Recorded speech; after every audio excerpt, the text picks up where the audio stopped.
Apoyé a mi esposa en su trabajo de sus sueños, pero cuando se mudó, ella me dejó de hablar y me bloqueó. Después, me enteré, a través de las redes sociales, de que estaba embarazada del hijo de su jefe mientras aún estaba casada conmigo. Llevábamos 2 años juntos, 1 casados, y todo parecía estar encajando a la perfección. Mi esposa, Melanie, era ambiciosa, una mujer emprendedora que siempre había soñado con alcanzar el éxito en su carrera. Admiraba eso de ella y me esforcé por apoyarla en todo lo posible. Eso es lo que se supone que debe hacer un marido, ¿no? Cuando Melanie tuvo una oportunidad inesperada de trabajar en una firma de élite en Europa, sentí una mezcla de emociones. Por un lado, me alegré muchísimo por ella, ese era su sueño. Por otro lado, la idea de estar separados durante tanto tiempo me llenaba de pavor. Pero Melanie estaba eufórica, y verla tan emocionada me hizo dejar de lado mis preocupaciones. Le dije que tenía que irse, que yo me encargaría de todo mientras ella perseguía sus sueños. En los meses previos a su partida, me convertí en su mayor defensor, asumí más responsabilidades en casa para que ella pudiera concentrarse en prepararse para su nuevo rol. Incluso la ayudé a empacar, investigué los mejores barrios para que viviera y me encargué de toda la logística aburrida que odiaba. Verla abordar el avión fue duro, pero me consolé pensando que esto era solo un obstáculo temporal. Al principio, mantuvimos el contacto, Melanie me llamaba todas las noches para contarme sobre sus nuevos compañeros, la dinámica de la oficina y el encanto de la ciudad. Yo le contaba novedades sobre la vida en casa y nos reíamos de nuestras bromas privadas. Pero, con el tiempo, las llamadas se hicieron menos frecuentes. Supuse que simplemente estaba ocupada adaptándose a su nueva vida.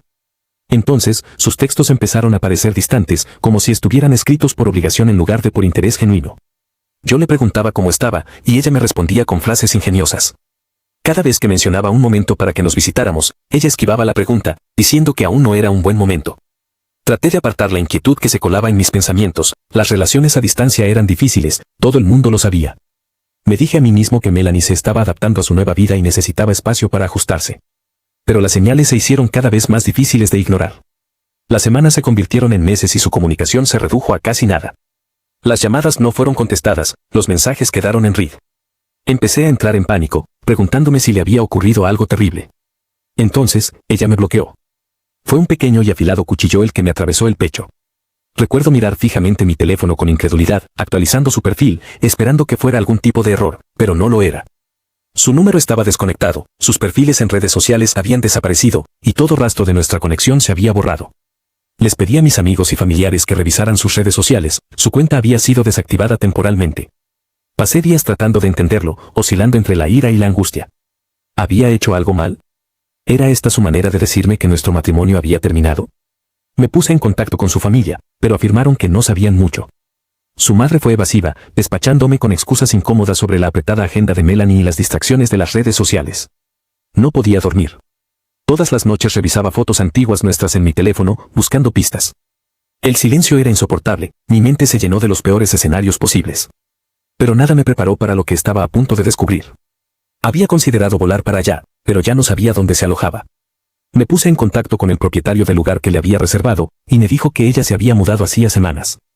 Intenté ponerme en contacto con su empresa, pero no conseguí nada, ella no trabajaba en la firma de la que tanto hablaba. Llamé varias veces. Pensé en presentar una denuncia ante la policía, pero su madre me lo impidió, me dijo que Melanie estaba bien, que solo necesitaba un poco de espacio y que les dijera lo mismo a todos los demás. Dijo que se pondría en contacto conmigo cuando estuviera lista. Estaba muy confundido, pero esperé. Había pasado aproximadamente un mes y yo había intentado contactar con ella por todos los medios posibles. Estaba navegando por las redes sociales cuando lo vi, ella había activado su cuenta de nuevo. Allí estaba, sonriendo radiante en una fotografía tomada en algún evento elegante. Su mano descansaba protectora sobre su vientre de embarazada. El pie de foto decía, comenzando un nuevo capítulo con el amor de mi vida. Junto a ella estaba un hombre al que reconocí vagamente de las fotos de su oficina, su jefe. El descubrimiento me impactó como un tren de carga. Mi esposa, la mujer a la que había amado y apoyado, no solo me había abandonado, sino que había seguido adelante por completo. Estaba embarazada, casada, sonriendo como si nunca hubiera existido nuestro pasado. Ella seguía casada conmigo legalmente. La traición fue tan cruda, tan completa, que sentí como si me hubieran desgarrado el pecho. Mis piernas cedieron y me desplomé en el sofá, mirando fijamente la pantalla mientras las lágrimas nublaban mi visión. Ella no me había abandonado sin más, había reescrito nuestra vida, borrándome por completo de la historia. Quería respuestas, pero tampoco quería rebajarme a perseguirla, porque eso era lo que había estado haciendo todo este tiempo. ¿Qué tenía que decir? ¿Cómo podía competir con la fantasía que ella vivía? Mi mundo se estaba desmoronando, y ella estaba allí, jugando a las casitas con otro hombre. Mi familia y mis amigos me apoyaron incondicionalmente, tratando de mantenerme con los pies en la tierra. Mi mejor amigo, Mark, se puso furioso cuando le conté lo que había pasado. Dijo que ella no merecía mis lágrimas y que necesitaba seguir adelante y concentrarme en mí mismo. Es más fácil decirlo que hacerlo, cuando cada rincón de mi casa me la recuerda. ¿Por qué? ¿Por qué lo hizo? ¿Por qué no tuvo la decencia de decirme que se había acabado? ¿Por qué era yo desechable? Siempre le había brindado mi apoyo. Actualización 1. Después de descubrir la traición de Melanie a través de su anuncio en redes sociales, pasé días aturdido, consumido por la ira, la angustia y el dolor. Mis padres me dijeron que me centrara en lo que podía controlar, pero eso parecía imposible cuando mi mundo se había puesto patas arriba. No podía quedarme de brazos cruzados y dejar que se saliera con la suya después de todo lo que había hecho. En los días posteriores, busqué asesoramiento legal, me puse en contacto con un abogado de familia y le expliqué la situación con todo lujo de detalles. La reacción inicial del abogado fue un reflejo de la mía. Dijo que yo tenía motivos para presentar una denuncia por fraude matrimonial, ya que Melanie prácticamente había abandonado nuestro matrimonio y construido una nueva vida sin ninguna separación o divorcio formal. Presenté la queja. Parecía un pequeño paso hacia la recuperación de algún tipo de control. No sabía si llegaría a algo, pero al menos era algo. La idea de que Melanie pudiera desaparecer de mi vida como si nada, destruir todo lo que habíamos construido y luego vivir feliz para siempre sin consecuencias me hacía hervir la sangre. Mientras resolvía los asuntos legales, comencé a reflexionar sobre cómo me habían tomado por sorpresa. Seguí repasando los últimos meses de nuestra relación, buscando señales que pudiera haber pasado por alto. Cada momento que había dedicado a apoyarla, a animarla y a hacer sacrificios, ahora me parecía una bofetada. Yo había sido su mayor apoyo, y ella me lo pagó con esta repugnante traición. El proceso legal avanzó lentamente, pero el simple hecho de presentar la denuncia se sintió como un ancla. Me recordó que no tenía por qué quedarme de brazos cruzados mientras ella me borraba de su vida. Le entregué al abogado toda la documentación que pude encontrar, nuestro certificado de matrimonio, prueba de bienes compartidos y registros de nuestra comunicación antes de que ella desapareciera. Mi abogado me aseguró que sus acciones no quedarían impunes, especialmente si intentaba tomar medidas adicionales que violaran los términos de nuestro matrimonio. ¿Qué más podía hacer? Ella ya lo había hecho todo. Mientras tanto, me volqué en mi trabajo, intentando distraerme de la agitación emocional. Mis compañeros, al darse cuenta de que algo no iba bien, me dieron mi espacio, pero también me ofrecieron apoyo. Un compañero me dejó un café en mi escritorio con una nota que decía, "Tú puedes". No era mucho, pero en ese momento se sintió como un salvavidas. Con el paso del tiempo, la ira que sentía hacia Melanie comenzó a superar la tristeza. Comencé a verla como realmente era, una persona egoísta y manipuladora, a la que le importaban más sus ambiciones y deseos que las personas que la amaban. A Melanie solo le importaba a ella misma. Actualización 2. Justo cuando comenzaba a soltarme, Melanie reapareció de la manera más inesperada. Hacía 6 meses que no tenía noticias suyas. Una tarde, mientras revisaba algunas facturas, sonó mi teléfono. El número era de Europa. Al otro lado de la línea estaba Melanie. Su voz temblaba y podía oír el sonido de sollozos ahogados de fondo. Me dijo que necesitaba hablar conmigo, que estaba en problemas y que no sabía a quién más acudir. Ella confesó que su vida perfecta en Europa se había desmoronado hasta convertirse en polvo. Su nuevo marido, el hombre por el que me había abandonado, resultó ser un estafador. Explicó, con voz entrecortada, que él había estado llevando a cabo una elaborada estafa y que había agotado sus ahorros, había desaparecido, dejándola embarazada y varada en un país extranjero, sin dinero, sin apoyo y sin idea de qué hacer a continuación. Pensaba que era su jefe, pero qué sé yo. Ni siquiera trabajaba en la empresa que yo creía. Todavía no había dicho ni una palabra. Mientras la escuchaba desentrañar su historia sobre el SOBA, una tormenta de emociones surgió en mi interior. El karma iba a alcanzarla de la forma más cruel posible. Pero no podía creer su audacia. Después de todo lo que había hecho, tuvo la desfachatez de volver arrastrándose hacia mí, esperando compasión y apoyo. Me preguntó si podía ayudarla, tal vez enviarle algo de dinero para que pudiera recuperarse. Dijo que sabía que había cometido errores, pero que estaba desesperada y no sabía a dónde más acudir. Me quedé en silencio un momento, dejando que sus palabras resonaran en el aire. Entonces le pregunté por qué pensaba que yo le debía algo.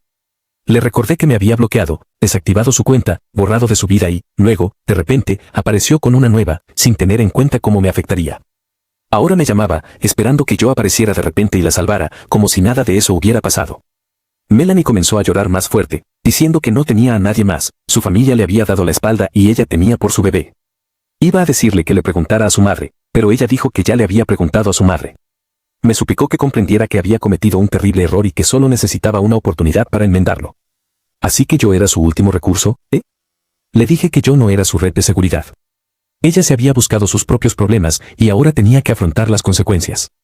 Le dije que ya no era el hombre al que podía manipular o en el que podía apoyarse cuando le convenía. Ella quemó ese puente en el momento en que salió de mi vida sin siquiera despedirse. Intentó argumentar, diciendo que teníamos historia, que nosotros alguna vez nos habíamos amado y que seguramente eso significaba algo, pero la interrumpí. Le dije que el amor no es una calle de sentido único y que ella había destruido cualquier amor que yo sintiera por ella en el momento en que decidió ignorarme y casarse con otra persona. Le dije que aún la habría tenido en alta estima si simplemente me hubiera dejado ir respetuosamente y me hubiera pedido el divorcio, pero no lo hizo. Le dije que mi abogado se pondría en contacto con ella sobre los trámites de divorcio en este número. No se había puesto en contacto ni siquiera para el divorcio, no sé qué estaba pensando. El divorcio se concedería, eventualmente, incluso si ella no apareciera. Lo único que tenía que hacer era esperar unos meses más. La conversación terminó con Melanie sollozando y yo colgando el teléfono. Sentí una extraña mezcla de emociones, alivio, ira y una punzada de lástima. Al día siguiente, llamé a mi abogada para ponerla al día sobre la situación, me aconsejó que documentara la llamada y cualquier interacción futura con Melanie, por si acaso intentaba causar algún problema. Le dije que había grabado la mitad de la llamada, sentí una sensación de alivio al saber que había tomado medidas para protegerme. Actualización 3. Cuando Lisa llamó, su voz transmitía un aire de urgencia, como si estuviera en una noble misión para corregir una injusticia. Se presentó secamente y, sin perder tiempo, lanzó su alegato. Dijo que Melanie estaba en una situación desesperada, apenas sobreviviendo en un refugio, embarazada y emocionalmente destrozada. Lisa dijo que Melanie le había contado lo comprensiva y amable que había sido yo durante nuestro matrimonio, y que no podía entender por qué me negaba a dar un paso al frente ahora. Su tono se volvió cortante cuando me acusó de abandonar a Melanie en su hora de necesidad, pintándome como frío e insensible. La dejé terminar su diatriba antes de hablar, mi voz firme pero teñida de la frustración que bullía bajo la superficie. Le hice una pregunta sencilla, ¿fue ella quien animó a Melanie a dejarme en primer lugar? Lisa tartamudeó, sorprendida. Intentó negarlo, diciendo que siempre había apoyado las decisiones de Melanie porque pensaba que ella estaba haciendo lo mejor para sí misma. La interrumpí y le dije que apoyar a alguien no significa animarlo ciegamente cuando toma decisiones imprudentes y destructivas. Le pregunté si ella también había ayudado a Melanie a redactar la radiante publicación en redes sociales anunciando su nueva vida, su nuevo marido, el bebé en camino y su nuevo comienzo en Europa. ¿Ayudó ella a Melanie a redactar los subtítulos perfectos para echar sal en mis heridas mientras jugaba a la casita con su nuevo hombre? Lisa intentó desviar la atención, diciendo que Melanie se había dejado llevar por el torbellino de su nueva relación y que todo el mundo comete errores. Su tono se volvió defensivo, como si intentara presentarse como una espectadora inocente. Le dije que, si estaba tan preocupada por el bienestar de Melanie, debería dar un paso al frente y acogerla a ella misma. Le pregunté si estaba dispuesta a proporcionarle a Melanie un techo, comida y apoyo emocional mientras solucionaba sus problemas. Lisa balbuceó, alegando que no tenía el dinero ni los recursos para acoger a Melanie, dijo que desearía poder ayudar más, pero que sus circunstancias no se lo permitían. Fue en ese momento cuando perdí la paciencia. Le dije, claramente, que le resultaba conveniente predicar sobre la compasión y la responsabilidad cuando no era a ella a quien se le pedía que limpiara el desastre de Melanie. Dije que su repentina preocupación sonaba hueca cuando no estaba dispuesta a demostrar con hechos lo que decía, ni con dinero ni con tiempo. Lisa intentó interrumpir, diciendo que yo no entendía el panorama completo. La interrumpí de nuevo. Le dije que la entendía perfectamente, Melanie se había preparado la cama y ahora esperaba que yo me acostara en ella mientras ella cavaba mi tumba. Y ahora Lisa, quien probablemente había alentado sus decisiones egoístas, intentaba hacerme sentir culpable para que asumiera la responsabilidad por alguien que me había tratado como un plan B desechable. Le dije que, si ella o cualquier otra persona continuaba acosándome por esto, no tendría más remedio que recurrir a mi abogado. No estaba fanfarroneando. Ya había hablado con mi abogado sobre la situación y teníamos todo el derecho a presentar una denuncia por acoso si las llamadas y los mensajes no cesaban. El tono de Lisa cambió inmediatamente, intentó retractarse, diciendo que no intentaba acosarme, sino que solo se preocupaba por Melanie. Dijo que no tenía intención de molestarme y que solo quería entablar un diálogo. No me lo creí. Le dije que ese diálogo se fue al traste cuando Melanie decidió ignorarme, casarse con otro hombre y alardear de su nueva vida sin un ápice de decencia. Le dije que no le debía nada a Melanie ni a nadie relacionado con ella. La voz de Lisa tembló mientras intentaba una última súplica desesperada. Dijo que el bebé no merecía sufrir por los errores de Melanie y que yo podía marcar una verdadera diferencia en la vida del niño si tomaba la iniciativa. Eso la hirió profundamente, pero no de la manera que ella pretendía. Le dije que sentía pena por el bebé, pero que no era mío. Le dije que, si el nuevo marido de Melanie no sentía nada por ella ni por el bebé, ¿por qué debería sentirlo yo? Le pregunté si lo tenía escrito en la cabeza. Dije que era responsabilidad de Melanie decidir qué tipo de vida quería ofrecerle a su hijo, no mía. Lisa guardó silencio un momento antes de murmurar algo sobre que esperaba que yo reconsiderara mi postura. Su voz temblaba ahora, como si se diera cuenta de que había perdido cualquier superioridad moral que creía tener. Finalicé la llamada con una declaración final. Le dije que, si volvía a contactarme, cumpliría con mis amenazas legales. Le dije que mi vida no giraba en torno a limpiar los desastres de personas que no me tenían en consideración y que no iba a dejarme arrastrar por las malas decisiones de Melanie. Tras colgar el teléfono, sentí una mezcla de frustración y alivio. Fue agotador tener que defender mi música ante personas que se negaban a ver el panorama completo. La audacia de Lisa era casi ridícula, me había llamado fría e insensible, pero no estaba dispuesta a mover un dedo para ayudar a Melanie. Estaba claro que Lisa, al igual que Melanie, estaba acostumbrada a eludir su responsabilidad, esperando que otros cargaran con el peso de sus malas decisiones. Pero no iba a ser su chivo expiatorio. Durante mucho tiempo fui la pareja que brindaba apoyo, la que siempre ponía a los demás en primer lugar, pero la traición de Melanie me obligó a reevaluar lo que estaba dispuesto a tolerar en mi vida. Me di cuenta de que había pasado demasiado tiempo tratando de arreglar cosas que estaban rotas sin remedio y era hora de dejarlas ir. Actualización 4. Cuando la madre de Melanie llamó, me preparé para otro intento de manipulación. No perdió tiempo en salir en defensa de su hija, su voz resumaba con descendencia. Afirmó que yo estaba siendo insensible y vengativo por no ayudar a Melanie en su momento de necesidad. Dijo que un verdadero hombre daría un paso al frente, sin importar lo que hubiera pasado en el pasado. La escuché un momento, dejándola cavar más hondo antes de intervenir. Le dije que tenía mucha cara para darme lecciones sobre cómo debía involucrarme, cuando ella misma, la madre de Melanie, no hacía nada por ayudarla. Le pregunté directamente por qué no era ella quien intervenía, ¿acaso no era su deber como madre apoyar a su hija? Su respuesta estuvo plagada de excusas, dijo que no tenía los recursos financieros y que había hecho todo lo posible. Su voz flaqueó mientras intentaba justificar su inacción, alegando que le era imposible asumir semejante carga a su edad. Le dije que sus palabras sonaban huecas, igual que las de Lisa. Estoy seguro de que sabía quién era. Le pregunté si realmente había dado a luz a Melanie o si simplemente la había recogido de la calle, porque su falta de lealtad y carácter sugerían lo segundo. Incluso las personas sin hogar, dije, a menudo muestran más lealtad y cariño entre sí de lo que Melanie jamás me había mostrado a mí, o de lo que ella, como madre, estaba mostrando ahora a su hija. Sus indignadas protestas no hicieron más que avivar mi frustración.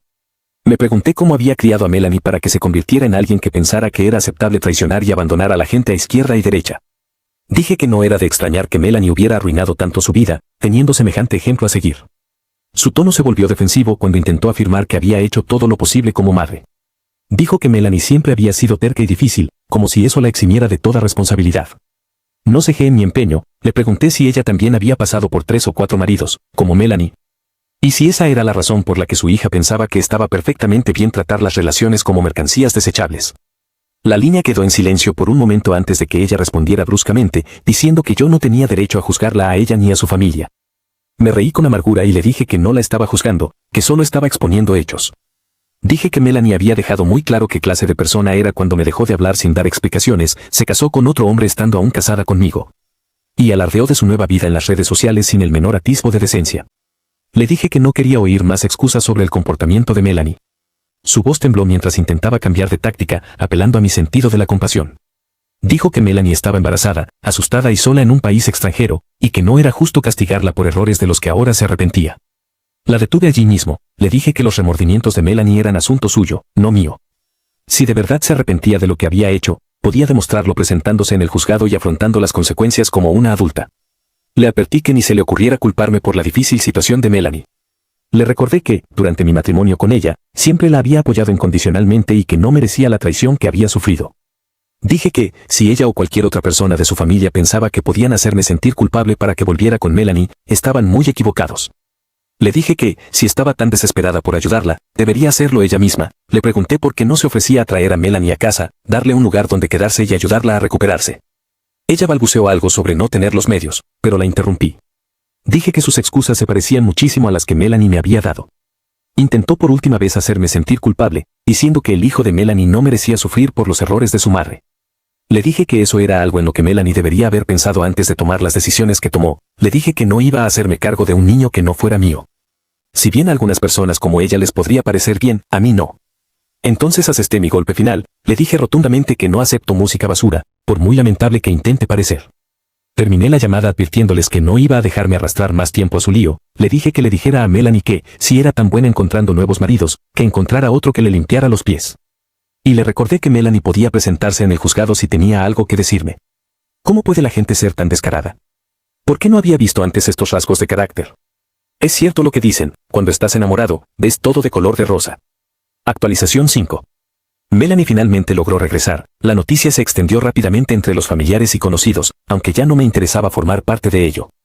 Por lo que entendí, la madre de Melanie finalmente había dado un paso al frente, no por instinto maternal, sino por la desesperación de salvar su propia reputación. Después de darse cuenta de que no iba a ceder, le envió el dinero a Melanie para que volviera a casa. Era poético, en cierto modo, la misma madre que intentó avergonzarme por no haber aceptado de nuevo a Melanie tuvo que pagar la factura a ella misma. No sentí ninguna compasión, Melanie había quemado todos los puentes que había cruzado, y ahora se encontraba de pie sobre los restos humeantes, sin ningún lugar a donde ir. Para cuando Melanie pisó suelo británico, el divorcio ya estaba finalizado. Ella no lo impugnó, no pudo, no después de todas las pruebas que había acumulado. El tribunal falló casi por completo a mi favor. Melanie me debía una cantidad sustancial de dinero como parte del acuerdo, una cantidad que no tenía forma de pagar en un futuro próximo. Eso no fue todo, las consecuencias legales de sus escapadas por Europa la habían alcanzado. La denuncia por fraude que presenté dio lugar a una investigación y las autoridades lograron reconstruir el embrollo que ella y su amante habían creado. La conversación telefónica entre ella y yo fue condenatoria, pintaron una imagen vívida de su falta de remordimiento, su audacia y su disposición a manipular a cualquiera que se interpusiera en su camino. El juez no puso trabas, durante la lectura de la sentencia, destacó la total falta de responsabilidad de Melanie.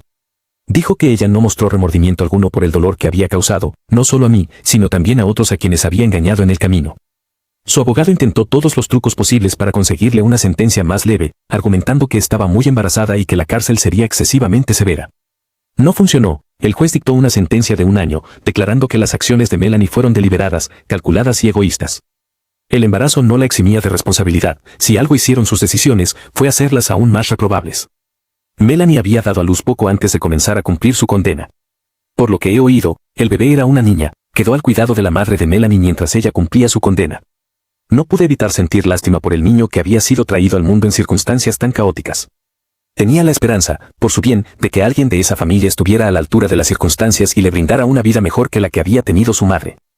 Pero, en lo que a mí respecta, la historia de Melanie terminó ahí, me había lavado las manos completamente. Los procedimientos judiciales, el interminable drama, el desgaste emocional, todo eso quedó atrás.